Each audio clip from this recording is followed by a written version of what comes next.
जरा सोचो, तुम एक दिन उठो और न जाने कैसे तुम्हारे अंदर करिश्माई शक्तियाँ आ जाएं। कुछ ऐसा ही होता है हमारी आज की कहानी में। कहानी की शुरुआत में हम रूमी नाम की एक लड़की को देखते हैं जो काफी मशहूर चिकन रेस्टोरेंट चलाती थी। वो कभी कॉलेज नहीं गई क्योंकि उसकी माँ अकेले ही उसे पाल रही थी। उसका बाप बचपन में ही घर छोड़कर चला गया था। एक दिन रूमी और बाकी दुकानदार मुश्किल में पड़ गए क्योंकि टाइसान नाम की एक कंपनी ने मॉल बनाने के लिए इनकी जगह पर कब्जा करने का फैसला कर लिया। इन छोटे छोटे दुकानदारों को किसी ने मुआवजा तक नहीं दिया। एक रात भाड़े के गुंडे उनके यहाँ घुस आए और रूमी को अपने ही घर से बाहर फेंक दिया। उसकी माँ उन्हें भगाने के लिए पीछे से एक वैन ले आई, लेकिन बदमाशों ने उसे भी बाहर निकालकर जमीन पर गिरा दिया। जोर से गिरने की वजह से वो उसी वक्त बेहोश हो गई। रूमी और बाकी लोग उसे तुरंत हॉस्पिटल लेकर आए, जहाँ उसकी माँ इलाज के दौरान ही मर गई। उसी पर आसमान से आया एक मीटियोरॉइड पहाड़ों से जा टकराया। उसके टकराने से पहाड़ों से निकलने वाली नदी में भी अजीब सी शक्ति भर गई।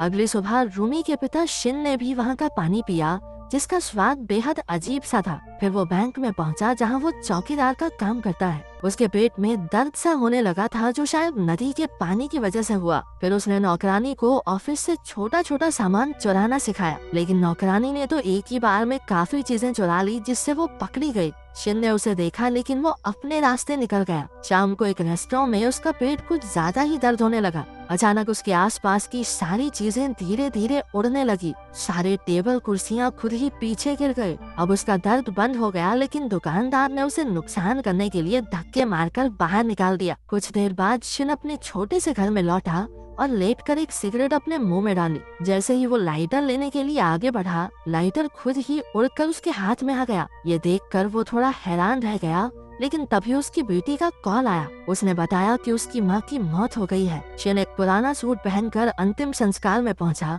जहां वो अपनी बेटी को पहचान तक नहीं पाया, क्योंकि रूमी के बचपन में जब वो उन्हें छोड़कर चला गया था, तब से अब तक उसने रूमी को देखा ही कहाँ था। अचानक वहाँ प्रेसिडेंट मिन आ पहुँचा, जो कंपनी के बदमाशों का लीडर है। रूमी उसे देखते ही आग बबूला हो गई, लेकिन मिन कहने लगा कि उसकी माँ खुद की गलती से मरी है, इसमें कंपनी का कोई लेना देना नहीं है। गुस्से में रूमी उसे पटकने ही वाली थी कि उसके लॉयर किम ने रूमी को रोक दिया। जाते हुए मिन ने बड़े एटीट्यूड में रूमी को पैसे भी दिए, लेकिन रूमी ने पैसे उसके मुंह पे दे मारे। इसके बाद शिन रूमी के रेस्टोरेंट में गया, जिसकी बर्बाद हालत देखकर वो भी दुखी हो गया। गुस्से में उसने हवा में मुक्का मारा, लेकिन इसकी वजह से कूड़े का बड़ा सा ढेर पीछे गिर गया। तभी उसे वो लाइटर वाली घटना याद आई और वो भागकर अपने घर पहुंचा। बार बार लाइटर उसके हाथ में आ रहा था, जिससे ये साफ हो गया कि पता नहीं कैसे, पर उसके पास जबरदस्त जादुई शक्तियाँ आ गई हैं। कुछ ही पलों में वो घर की सारी चीजों को एक साथ उड़ाने में कामयाब हो गया।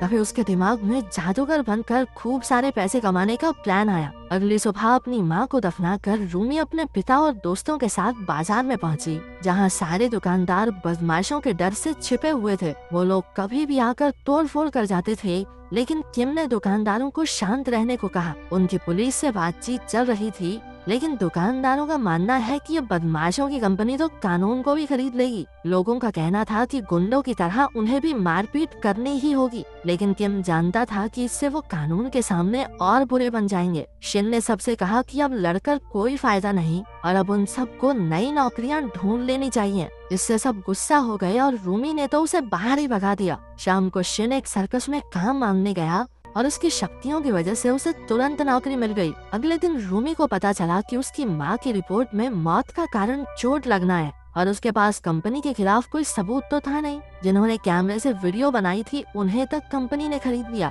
बाद में शिन उससे मिलने आया और कहा कि अब वो पैसे कमाने लगा है, इसलिए रूमी को अपनी पढ़ाई पूरी करनी चाहिए। उसने एक टाई से अजीबोगरीब जादू भी करके दिखाया, लेकिन रूमी को उस पर बिल्कुल विश्वास नहीं था। उसने गुस्से में कहा कि ये सब करके वो बस अपना टाइम बर्बाद कर रहा है, क्योंकि वो बचपन में उसे और उसकी माँ को बेसहारा छोड़कर चला गया था, इसलिए रूमी आज तक उससे नफरत करती थी। शिन ने समझाया कि वो अपने कर्जों की वजह से उन्हें छोड़कर गया था ताकि उन्हें कोई परेशानी ना हो, लेकिन रूमी ने उसकी एक न सुनी। उसने कहा कि अब इतने साल बाद बाप बनने की जरूरत नहीं है मेरा, और वो वहाँ से चली गई। तभी शिन की नजर कंपनी के बदमाशों पर पड़ी, जो दुकानों पर हमला करने जा रहे थे। दुकानदारों को भी खबर पहुंच गई और उन्होंने बदमाशों को रोकने के लिए रास्ता बंद करने की कोशिश की, लेकिन वो बदमाश सब कुछ तोड़ फोड़ कर अंदर घुस आए और लोगों को पीटने लगे। अचानक शिन वहां आ पहुंचा और अपनी शक्तियों की मदद से सभी बदमाशों को हवा में उड़ाकर उनकी हड्डी पसली एक कर दी। उसकी शक्तियां देखकर उनके होश उड़ गए और सब पीछे हट गए। एक बदमाश आगे बढ़ा लेकिन शिन ने दूर से ही उसकी बाजू मरोड़कर उसे हवा में लटका दिया। तभी पुलिस वहां आ गई और सभी दुकानदारों और बदमाशों को पकड़कर पुलिस स्टेशन में ले आई।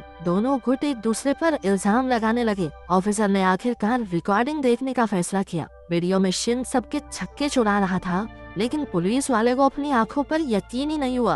बेचारा रिपोर्ट में क्या लिखता, हवा में उड़ा उड़ा के मारा सबको। उसने परेशान होकर सबको घर वापस भेज दिया। सभी दुकानदार दुखी होने का नाटक करके बाहर आ गए, लेकिन असल में सभी बेहद खुश थे क्योंकि उन्होंने पहली बार बदमाशों को हराया था। लेकिन रूमी अभी भी अपने पिता से नाराज थी। बाद में शाम को बाजार के बाहर बैठे बदमाशों ने देखा कि कूड़ा अपने आप हवा में उड़ रहा है। जब उनकी खुद की कार भी उड़ने लगी तो सब डर के मारे वहाँ से भाग खड़े हुए। असल में शिन अपनी शक्तियों की मदद से तगड़ा बैरिकेड बना रहा था ताकि उसकी दुकानों तक कोई बदमाश न पहुँच सके। जब किम ने उसकी शक्तियों के बारे में पूछा तो वो कहने लगा कि शायद ये शक्तियाँ उसकी पत्नी ने स्वर्ग से उसके लिए भेजी हैं। बाद में फिर किम ने रूमी को बताया कि उसके पिता बस उसकी सुरक्षा करना चाहते हैं। वो चाहे जैसे भी हों, लेकिन असलियत में उससे बहुत प्यार करते हैं। उधर बदमाशों ने जाकर अपने लीडर से कहा कि अब वो शिन का मुकाबला नहीं कर पाएंगे। अगले दिन रूमी ने आम लोगों से मदद मांगने के लिए वीडियोस बनाई और फिर अपने पिता के साथ भी बात करने के लिए राजी हो गई। उसे डर था कि इन शक्तियों की वजह से शिन के शरीर को कोई नुकसान न हो जाए। उधर बदमाशों का लीडर कंपनी की मालकिन से बात करने आया।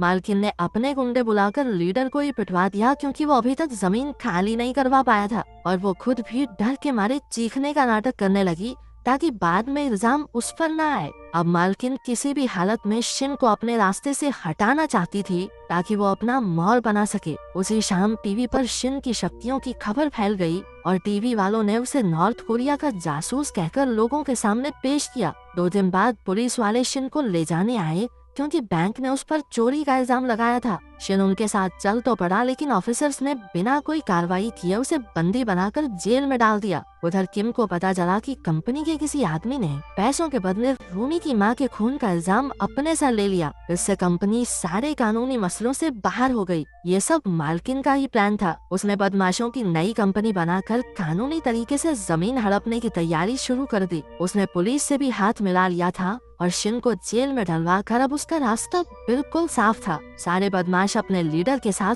कब्जा करने पहुंच गए। किम ने ये सारी खबर रूमी को दी और उसे वहां से भाग जाने को कहा, लेकिन रूमी आखिरी दम तक लड़ना चाहती थी। उधर मालकिन जेल में शिन से मिलने पहुंची। उसने ऑफर दिया कि अगर शिन उसकी कंपनी के लिए काम करने लगे तो वो उसे छुड़ा लेगी, नहीं तो वो उसे आम जनता की नजरों में देशद्रोही बनाकर ही छोड़ेगी। उधर पुलिस भी कंपनी के ऑर्डर्स पर बैरिकेड तोड़ने लगी, लेकिन रूमी और बाकी दुकानदारों ने छोटे बॉम्ब्स फोड़कर उन्हें रोके रखा। लेकिन पुलिस ने तो जेसीबी की खुदाई चालू कर दी। सारे दुकानदार अपनी जान बचाकर भागे। रूमी ने देखा कि एक आदमी मलबे में फंसा हुआ था और वो उसे बचाने लगी। तभी अचानक से जबरदस्त धमाका हो गया। दोनों उड़कर साइड में आ गिरे और लोगों ने उनकी मदद की। आखिरकार पुलिस बाजार में घुस ही गई। रूमी बाकी दुकानदारों के साथ दरवाजे बंद रखने की पूरी कोशिश कर रही थी। उन्हें छत तक पहुंचना होगा, नहीं तो पुलिस जरूर उन्हें जेल में डाल देगी। उधर जेल में शिन ने अपनी शक्तियों से पुलिस वाले का फोन छीना और लड़ाई की खबर देखने लगा।